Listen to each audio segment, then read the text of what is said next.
Movie की शुरुआत होती है और सबसे पहले हम बहुत ही सुंदर से नजारे को देख पाते हैं, जहाँ पर चारों तरफ की सतह ने बर्फ की चादर ओढ़ रखी है और वो स्नोफॉल से ढका सफेद रंग मन को शांति पहुँचा रहा है। और इसी बर्फबारी में मस्ती करते हम बहुत सारे लोगों को देख पाते हैं और यहीं पर हम मिलते हैं इस कहानी के लीड कैरेक्टर डी से। डी अपने पूरे परिवार के साथ यहाँ पर वेकेशंस मनाने के लिए आया है। उसकी फैमिली में उसकी वाइफ चिंग, बेटा सैम और एक बेटी है। डी अपनी फैमिली के साथ बहुत खुश है। डी अपने पूरे परिवार से बहुत प्यार करता है। तभी डी अपने दोनों बच्चों को बुलाता है और कहता है चलो हमें यहाँ से चलना चाहिए। अब सभी फटाफट आकर गाड़ी में बैठ जाते हैं। तभी डी का बेटा सैम अपने फादर से कहता है क्या हम लेक टियान नहीं जा रहे हैं। तभी डी अपने बेटे को समझाते हुए कहता है कि इस वक्त हम बाहर नहीं जा सकते क्योंकि बर्फबारी के कारण वो रास्ता इस वक्त बंद हो चुका है। अपने फादर की ये बात सुनकर सैम जिद पर अड़ जाता है। वो डी से कहता है कि मैंने अपने दोस्तों से वादा किया है कि मैं वहाँ की फोटोज जरूर लेकर आऊंगा और इसलिए कैसे भी करके आज के आज मुझे वहाँ जाना ही है। सैम को जिद करता देख डी वहाँ जाने का दूसरा रास्ता खोजने की कोशिश करने लगता है। वहीं पास में ही डी को एक लोकल का आदमी दिखता है। वो उसके पास जाकर उससे पूछता है क्या उस लेक पर जाने का कोई दूसरा रास्ता हमें मिलेगा। और रास्ता मिलते ही वो लोग वहाँ से निकल जाते हैं। तभी रास्ते में जाते हुए सडन डी की गाड़ी रुक जाती है। डी झट से उतरकर चेक करने के लिए आखिर गाड़ी में क्या हुआ है वो बाहर आता है, जिसे देखने पर उसे पता चलता है कि उसकी गाड़ी तो गड्ढे में फंस चुकी है। दरअसल जमीन पर बर्फ की एक पतली परत होने की वजह से उन्हें गड्ढा दिखाई ही नहीं दिया और गाड़ी की एक पहिया सीधा जाकर उसमें फंस गई। डी की वाइफ भी उसकी मदद के लिए बाहर आती है। वो दोनों वहाँ से गाड़ी को निकालने की कोशिश करने लगते हैं। डी अपने दोनों बच्चों को कार के अंदर रहने के लिए कहता है, लेकिन सैम थोड़ा जिद्दी था। वो झट से कार से उतरकर बाहर आ जाता है और बाहर आकर कुछ ही दूरी पर खेलने लगता है। सैम को खेलते देख डी से कहता है तुम्हें कहीं दूर नहीं जाना है, बस यही तुम आसपास खेलते रहो। तभी डी की नजर सैम पर पड़ती है। वो बर्फ के टुकड़ों से सामने टहल रहे हिरन को मार रहा था। डी उसे ऐसा करने से मना करता है, लेकिन सैम तो जिद्दी था, इसलिए वो किसी भी बात को नहीं सुनता और जल्द ही पत्थरों से मारकर उस हिरन को वहाँ से भगा देता है। डी और उसकी वाइफ दोनों कार को निकालने की कोशिश कर रहे थे। अपने बेटे की इस हरकत को देखकर डी थोड़ा नाराज तो होता है, लेकिन फिर बच्चा समझकर अपने काम में लग जाता है। तभी कुछ ही देर में सामने से आती हुई एक कार की आवाज सुनाई देती है। सैम फटाफट डी के पास दौड़ कर आता है। वो अपने पापा से कहता है कि हमें इस कार को रोकना चाहिए, शायद हमें इससे कुछ मदद मिल जाए। डी कहते हैं अरे नहीं नहीं, हमारी कार तो बस निकलने ही वाली है। लेकिन एक बार फिर से अपने पापा की बात न मानते हुए सैम सामने आ रही गाड़ी के आगे आ जाता है। कार में आ रहा व्यक्ति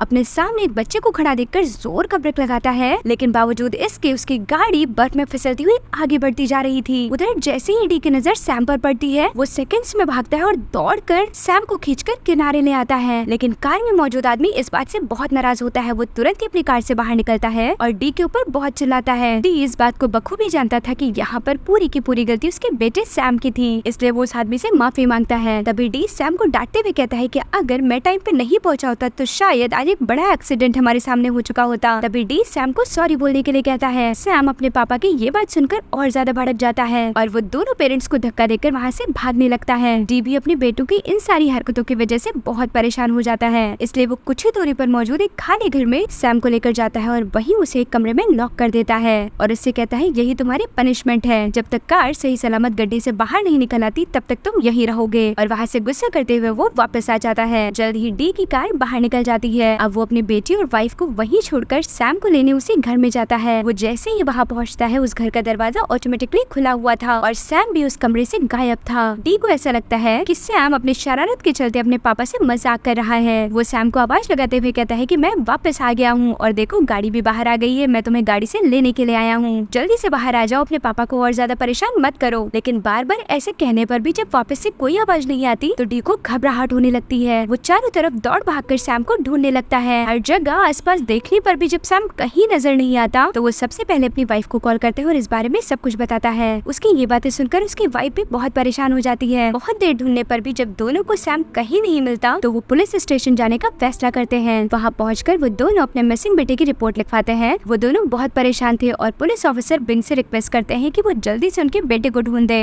लेकिन बिंग तो उनसे अजीब अजीब से सवाल कर रहा था, जिसके कारण डी को बहुत गुस्सा आ जाता है। डी पुलिस वाले से गुस्से में कहता है कि आपको पता नहीं है कि यहाँ का मौसम कितना खराब है और एक एक मिनट हमारे लिए बहुत कीमती है। लेकिन फिर भी बिंग उसकी कोई बात नहीं सुनता। तब तक वहीं पर एक सीनियर पुलिस ऑफिसर आ जाता है और डी इस पूरी घटना के बारे में उन्हें एक्सप्लेन करता है, जिससे वो सीनियर ऑफिसर बिंग को डांटते हुए कहता है कि जल्दी इस सर्च टीम को भेजकर सैम को ढूंढना शुरू करो। और फिर क्या था, ऑर्डर मिलते ही बिंग को ना चाहते हुए भी सर्च टीम को भेजना पड़ता है। अब फाइनली कार्रवाई शुरू हो चुकी थी। सबसे पहले वो लोग उसी लोकेशन पर जाते हैं जहाँ से सैम गायब हुआ था। वहाँ पहुँचते ही वो लोग पटाखे जलाने लगते हैं, जिसे देखकर डी की वाइफ चिंग काफी हैरान हो जाती है। वो पुलिस वाले उन्हें बिंग से पूछती है कि आप लोग मेरे बेटे को ढूंढने की बजाय ये क्या कर रहे हैं। तभी बिंग उन्हें बताता है कि पहले भी कई बार ऐसा हो चुका है, हम ये आतिशबाजी इसलिए कर रहे हैं ताकि अगर कोई यही आसपास है तो वो इन पटाखों की आवाज सुनकर यहाँ तक पहुँच सके। कहीं न कहीं ये पटाखे मदद का संकेत है। शाम होने को थी लेकिन सैम का अब तक कोई पता नहीं चला था और इधर डी की वाइफ और उसकी बेटी दोनों की तबीयत बिगड़ती जा रही थी। डी चिंग को समझाता है और उससे अपनी बेटी के साथ वापस होटल रूम जाने के लिए कहता है। चिंग भी डी की बात मानकर अपनी बेटी को लेकर वापस होटल आ जाती है। तभी थोड़ी ही देर में डी क्या देखता है कि पुलिस वाले उसकी बेटी को ढूंढने के बजाय आराम से बैठकर गप्पे लड़ा रहे हैं। ये देखते ही डी बहुत गुस्सा हो जाता है। वो पुलिस वालों पर चिल्लाते हुए कहता है कि तुम्हें जल्द से जल्द मेरे बेटे को ढूंढने के लिए कहा गया है। तुम्हें पता नहीं कि अगर तुम लोगों ने थोड़ी भी देर की तो मेरे बेटे की जान भी जा सकती है। लेकिन फिर भी कोई इसकी बात नहीं सुन रहा था, जिस कारणवश डी अकेला ही वहाँ से जाने लगता है। डी जैसे ही वहाँ से अपनी कार से निकलता है तभी एक पुलिस वाला पीछे से कहता है कि ये तो अकेले ही चला गया और अगर हम लोग इसके साथ नहीं गए तो कहीं ये भी ना गुम हो जाए और फिर इसका पूरा इल्जाम हमारी टीम पर आएगा। उधर डी अभी कुछ ही दूर पहुँचा था कि उससे अजीब सी आवाज सुनाई देने लगती है। वो झट से अपनी कार से उतरता है और जोर जोर से सैम को आवाज लगाने लगता है। उसे हर तरफ सैम की आवाज सुनाई दे रही थी। उसे ऐसा लग रहा था कि शायद ये आवाज सैम की है जो कि अपने पापा को मदद के लिए बुला रहा है। तभी डी को वही पास में एक नदी दिखाई देती है। उसे ऐसा लग रहा था कि कहीं उसका बेटा इस नदी में तो नहीं गिर गया, इसलिए वो झट से उस नदी की तरफ छलांग लगा देता है। लेकिन वहाँ तो कुछ भी नहीं था, लेकिन पानी इतना ठंडा था कि डी की पूरी बॉडी सुन पड़ गई थी। वो उसी पानी में बेहोश हो जाता है। तब तक वही बिंग अपनी पूरी पुलिस टीम के साथ वहाँ पहुँच जाता है और डी को पानी में पड़ा देखकर जल्दी से वो लोग उसे बाहर निकालते हैं। सभी ऑफिसर्स चैन की सांस लेते हैं कि अगर उन्होंने थोड़ी और देर की होती तो शायद वो डी को भी खो देते। बिंग डी की इस हरकत की वजह से बहुत गुस्से में था। वो उसके पास आता है और उससे कहता है कि अगर तुम इस तरह की हरकतें करोगे तो हम तुम्हारे बेटे को नहीं ढूंढ पाएंगे। उसकी ये बातें सुनकर डी रोने लगता है। वो बिंग से कहता है कि मेरे बेटे को जल्दी से ढूंढ दो क्योंकि वो महज सिर्फ 8 साल का है और मुझे नहीं पता कि वो इस ठंड में अपने आप को कैसे सरवाइव कर पा रहा होगा और तो और उसके पास तो कुछ खाने को भी नहीं है। उसे इस तरह से रोता और तड़पता देख बिंग को उस पर दया आ जाती है। बिंग डी को समझाते हुए कहता है कि हम पर भरोसा रखो, हम जरूर तुम्हारे बेटे को तुम्हारे पास ढूंढ कर ले आएंगे, लेकिन तुम्हें अपनी हिम्मत टूटने नहीं देनी है। दूसरी तरफ हम चिंग को देखते हैं जो कि इस समय होटल रूम में अपनी बेटी के साथ है। वो सैम के लिए बहुत परेशान हो रही है। तभी वहीं पर एक लेडी आती है और वो चिंग से कहती है कि तुम्हें सैम की फोटोज इंटरनेट पर डालनी होंगी, शायद इससे तुम्हें कुछ मदद मिल जाए। चिंग को उस लेडी की ये बात ठीक लगती है और वो ऐसा ही करती है। वो सैम की बहुत सारी फोटोज को इंटरनेट पर डाल देती है और लोकेशन को शेयर करते हुए वो लोगों से रिक्वेस्ट करती है कि अगर कहीं भी उन्हें सैम दिखे तो उसे प्लीज कांटेक्ट करें। उधर बहुत देर ढूंढने पर भी सैम का कोई पता नहीं लगा। अब सभी रेस्क्यू टीम ऑफिसर्स की एक मीटिंग बुलाई जाती है और पूरी टीम एक साथ मिलकर इस ऑपरेशन को प्लान करते हैं कि आखिर हम सैम को किस तरह से ढूंढ सकते हैं। और इस पूरी टीम को लीड कर रहा था एक ऑफिसर शियोंग, क्योंकि रात पूरी बीत चुकी थी और अब तक सैम का कहीं पता नहीं था, तो इसीलिए सुबह होते ही उन्हें इस बड़े ऑपरेशन को प्लान करना पड़ा। तभी शियोंग द्वारा यहाँ सभी को बताया जाता है कि हमारे पास सिर्फ और सिर्फ 72 घंटे हैं और इन्हीं घंटों के अंदर हमें जल्द से जल्द सैम को ढूंढना होगा, क्योंकि अगर इससे ज्यादा देर हुई तो शायद हम सैम को जिंदा ना ढूंढ पाए। तब तक डी और चिंग दोनों वहाँ आ जाते हैं और ऑफिसर्स उन दोनों को साथ चलने के लिए कहते हैं। जैसे जैसे वो आगे पहाड़ों पर बढ़ते जा रहे थे वैसे वैसे मौसम और ज्यादा खराब होता जा रहा था और यही वजह थी कि वो हेलीकॉप्टर्स की भी मदद नहीं ले पा रहे थे। अब उन्हें खुद ही जंगलों में जाकर सैम को ढूंढना था। जंगल के अंदर पहुँचते ही पूरी टीम चारों तरफ फैल जाती है। कुछ ही दूर जाने पर उन्हें एक गहरा सा गड्ढा मिलता है। एक ऑफिसर उस गड्ढे में उतरता है जहाँ उसे किसी की डेड बॉडी होने का एहसास होता है और जैसे ही वो अपने टीम मेंबर्स को बाहर ये बात बताता है, बाहर खड़े डी और चिंग की तो हालत ही खराब हो जाती है। डेड बॉडी का नाम सुनकर दोनों की सांसें फूलने लगती है, लेकिन तभी ये पता चलता है कि वो किसी इंसान की नहीं बल्कि किसी जानवर की बॉडी है और अब डी और उसकी पत्नी चैन की सांस लेते हैं। तभी डी ऑफिसर्स को बताता है कि मेरा बेटा सैम लेक टियान जाने की जिद कर रहा था, तो शायद हमें वहाँ जाकर देखना चाहिए। हो सकता है सैम लेक देखने के चक्कर में वहाँ चला गया हो, लेकिन सबसे पहले यहाँ से उस पार जाने के लिए एक बड़ी सी नदी को क्रॉस करना था। डी बिना सोचे समझे जल्दी ही उस नदी में उतर जाता है और जल्द ही नदी को पार करके दूसरी तरफ आ जाता है और अब उसके पीछे पीछे सारे ऑफिसर्स भी आ जाते हैं। डी के दिमाग में बार बार मेमोरीज फ्लैशबैक कर रही थी। उससे अपने बेटे सैम की बहुत याद आ रही थी। वो उस पल को कोसने लगता है जिस पर उसने अपने बेटे को उस घर में बंद किया। डी ये सोचने लगता है कि शायद उस वक्त उसने ऐसा नहीं किया होता तो आज उसका बेटा उसके साथ होता। डी की हालत कुछ ठीक नजर नहीं आ रही थी, जिसके कारण एक ऑफिसर उसे अपनी वाइफ के साथ वहाँ से जाने के लिए कहता है। डी अपनी वाइफ को लेकर वापस होटल आ जाता है। वो अपनी वाइफ के साथ जैसे ही होटल पहुँचता है, उसकी बेटी उन दोनों का इंतजार कर रही थी। वो तुरंत ही सैम के बारे में पूछती है, लेकिन इसका जवाब उन दोनों के पास नहीं था। तभी चिंग इंटरनेट पे पोस्ट की गई अपने बेटे की पिक्चर के नीचे बहुत सारे कमेंट्स को देखती है, जहाँ पर बहुत सारे ऐसे भी कमेंट्स थे कि उन्होंने सैम को पहले देखा है। इस बात से दोनों बहुत खुश हो जाते हैं और वो इन कमेंट्स को लेकर जल्दी से पुलिस वालों के पास पहुंचते हैं। कमेंट्स को देखते ही ऑफिसर डी को बताता है कि जिस जगह के बारे में जिक्र हो रहा है वो जगह दरअसल एग्जिस्ट ही नहीं करती है और ये सभी के सभी तुम्हें परेशान करने के लिए फेक जगह का जिक्र कर रहे हैं और मेरी मानो तो तुम्हें इंटरनेट से दूर रहना चाहिए। तभी वहीं मौजूद एक लेडी इस चीज की रिकॉर्डिंग कर रही थी और जल्द ही वो इस वीडियो को इंटरनेट पे पोस्ट कर देती है और ऐसा करते ही वहाँ पर बहुत सारी मीडिया आ जाती है और अब पुलिस वालों की मुसीबतें और बढ़ गई थी। चारों तरफ सवालों की गूंज थी। तभी वहीं पर बड़े बड़े ऑफिसर्स आकर मीडिया को हैंडल करते हैं और इधर डी की वाइफ जिसकी तबीयत बहुत ज्यादा खराब हो चुकी थी, डी जल्दी से उसे हॉस्पिटल में एडमिट करवाता है। चिंग ये सब कुछ सोचकर परेशान हो रही थी कि इन सारी चीजों की वजह सिर्फ और सिर्फ वो है, क्योंकि अगर उस दिन उसने अपने बेटे का ध्यान खुद रखा होता तो शायद आज उसके सामने ये मुसीबत ना आती। दूसरी तरफ सर्च टीम चारों तरफ सैम को ढूंढने की कोशिश कर रही थी, लेकिन अब तक उनके हाथ एक भी सुराग नहीं लगा था। तभी उनमें से एक पुलिस ऑफिसर जिसे डी के ऊपर ही शक होने लगता है। बिंग को ऐसा लग रहा था कि कहीं डी ने ही अपने बेटे के साथ कुछ गलत तो नहीं कर दिया और वो इस बात की खबर लेने के लिए सीधा उसकी वाइफ चिंग के पास पहुंचता है। बिंग डी की वाइफ से मिलते ही उससे पूछता है कि डी और सैम के बीच कैसा रिलेशन था। तभी चिंग के दिमाग में कुछ नेगेटिव थॉट्स आने लगते हैं। वो बिंग को बताती है कि डी सैम को बहुत ज्यादा गंदी तरह से ट्रीट किया करता था, वो उसे हर बात में बहुत डांटता था और उस दिन तो डी ने उसकी छोटी सी गलती की वजह से उसे कमरे में लॉक कर दिया और जिसकी वजह से आज उसका बेटा उन दोनों के साथ नहीं है। और तब तक वहीं पर डी आ जाता है, जहाँ चिंग डी को देखकर कहती है कि अब मैं तुम्हारे साथ नहीं रहना चाहती, मैं अपनी बेटी को लेकर तुमसे बहुत दूर जा रही हूँ। वो कहती है अगर मैंने ऐसा नहीं किया तो शायद तुम सैम की तरह इसे भी खो दोगे। उसकी ये बातें डी के लिए बहुत ज्यादा हार्टफुल थी। इतना कहते ही चिंग वहाँ से चली जाती है। उसी समय डी के पास एक मैसेज आता है और ये मैसेज था किडनैपर्स का, जो कि उसे बताते हैं कि तुम्हारा बेटा मेरे पास है और जल्दी से तुम मेरे पास पैसे लेकर आ जाओ और अपने बेटे को वापस ले जाओ। डी बिना कुछ सोचे समझे अपने बेटे को बचाने की होड़ में वहाँ से सीधा निकलकर उन किडनैपर के पास आ जाता है। वहाँ पहुँचते ही वो पैसों को उनकी तरफ फेंक देता है और अपने बेटे की मांग करता है, लेकिन तभी वो किडनैपर्स उस बोरे में भरे हुए बच्चे को भी अपने साथ ले जाने लगते हैं। ये देखते ही डी उन किडनैपर्स पर अटैक कर देता है और जल्द ही उस बच्चे को उनसे छीन लेता है और तब तक वहाँ पीछे से पुलिस की टीम भी आ जाती है और इन सारे किडनैपर्स को पकड़ लेती है। जैसे ही पुलिस वाले उस बच्चे को बोरे से निकालते हैं सभी को ये पता चल जाता है कि वो सैम नहीं है, वो तो कोई दूसरा ही बच्चा है। इस पर डी कहता है इसकी आवाज सुनते ही मैं समझ गया था कि ये सैम नहीं है, लेकिन ये किसी का तो बच्चा है और मेरी तरह इस बच्चे के भी पेरेंट्स इसे ढूंढ रहे होंगे। बिंग डी की इस चीज से बहुत खुश हो जाता है। वो समझ जाता है कि डी अगर अपने बेटे को डांटता था तो वो सिर्फ और सिर्फ उसकी जिद की वजह से, उसके मन में उसके लिए कोई द्वेष नहीं है और अब कहीं न कहीं बिंग के मन में डी के लिए और रिस्पेक्ट बढ़ जाती है। पूरे के पूरे 2 दिन बीत चुके थे और अब भी लगातार सैम को ढूंढने का काम चल रहा था। 2 दिन बीत जाने पर भी जब सैम उन्हें कहीं नहीं मिलता तो सभी अपने हाथ खड़े कर देते हैं, लेकिन वहीं डी सभी से अपने बेटे को ढूंढने की मिन्नतें करने लगता है। तभी चीफ सभी को एक कहानी सुनाते हुए कहता है कि पिछले साल ऐसा ही हुआ था। 3 बच्चे जो कि पहाड़ों पर अचानक से कहीं गायब हो गए थे, उन्हें ढूंढने के लिए हमारी सर्च टीम गई थी। बहुत ज्यादा ढूंढने पर उन्हें एक बच्चा तो मिल जाता है, लेकिन तब तक वहीं जोर का तूफान आ जाता है, जिसके कारण सर्च टीम वहीं रुककर इंतजार करने लगती है और सुबह होते ही जैसे ही टीम आगे बढ़ती है वहीं कुछ ही दूरी पर दोनों बच्चों की लाश पड़ी होती है। और इस बात का मुझे हमेशा रिग्रेट रहेगा कि अगर उसी तूफान में बढ़कर थोड़ा सा और ढूंढ लिया जाता तो आज वो दोनों बच्चे जिंदा होते। वो एक बच्चा जिसे हमने बचाया था वो आज भी हमारे साथ है। सभी चीफ की ये बातें सुनकर बहुत इमोशनल हो जाते हैं और एक बार फिर से सैम को ढूंढने के लिए खड़े हो जाते हैं। जैसे जैसे वो पहाड़ों पर आगे बढ़ते जाते हैं तूफान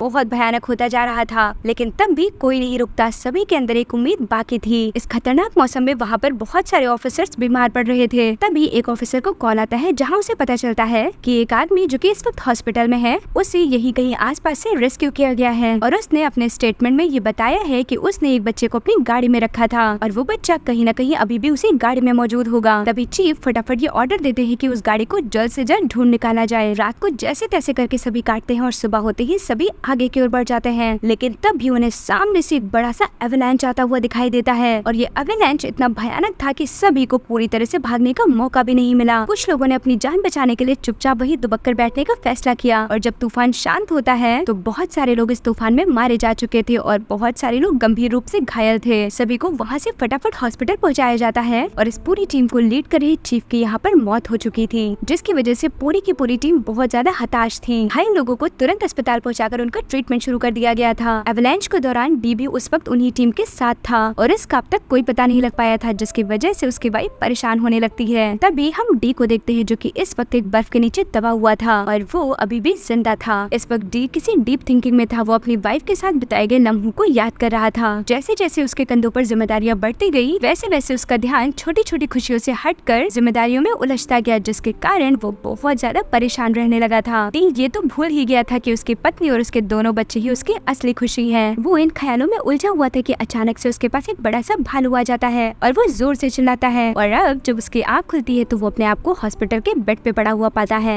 इस वक्त उसकी वाइफ उसके पास बैठी हुई थी। वो जल्दी से बेड से उठता है और सैम का नाम लेते हुए बाहर आ जाता है। बाहर आते ही वो क्या देखता है कि उसे घायल अवस्था में बहुत सारे ऑफिसर्स दिखाई दे रहे हैं और सभी के सभी डी को बहुत अजीब नजरों से देख रहे थे। और जब डी को ये पता चलता है कि उसकी वजह से बहुत सारे लोग मारे जा चुके हैं तो वो बहुत दुखी हो जाता है और कहीं न कहीं हर कोई उसे इस बात के लिए जिम्मेदार मान रहा था। तभी वहीं एक ऑफिसर दौड़ कर आता है और वो डी को कॉलर पकड़ लेता है। वो डी से कहता है, तुम्हारा बेटा सैम मर चुका है, तुम ये बात क्यों नहीं मान लेते। उसकी ये बात सुनकर डी बहुत भड़क जाता है। वो कहता है, मेरा बेटा जिंदा है और मैं उसे ढूंढ कर लाऊंगा। तभी सडन डी अपने हाथ में चाकू उठा लेता है और वो कहता है कि मेरा बेटा मेरी वजह से मरा है, इसलिए मैं खुद को खत्म कर लूंगा। सभी उसे रोकने की कोशिश करते हैं। तभी डी कहता है कि मैं जल्द से जल्द उस कार को ढूंढना चाहता हूँ और अगर मेरा बेटा उस कार में नहीं मिला तो तुम लोग मुझे मार देना। उसकी ये बातें सुनकर सभी उसे पागल समझने लगते हैं। डी कहता है, मैं जा रहा हूँ अपने बेटे को ढूंढने। और इस बार रेस्क्यू टीम की एक छोटी सी टुकड़ी भी उसके साथ जा रही थी। तभी चिंग बाहर निकल कर आती है और डी को जोर से हक करती है और उसे वापस अपने बेटे को साथ लाने के लिए कहती है। ढूंढते ढूंढते वो जल्दी उस कार की लोकेशन को फाइंड आउट कर लेते हैं। दरअसल वो लोग जिस जगह पर खड़े थे वो एक झील थी जो कि इस वक्त एक बर्फ में बदल चुकी थी। उस झील के ऊपर एक पतली सी बर्फ की लेयर जम चुकी थी।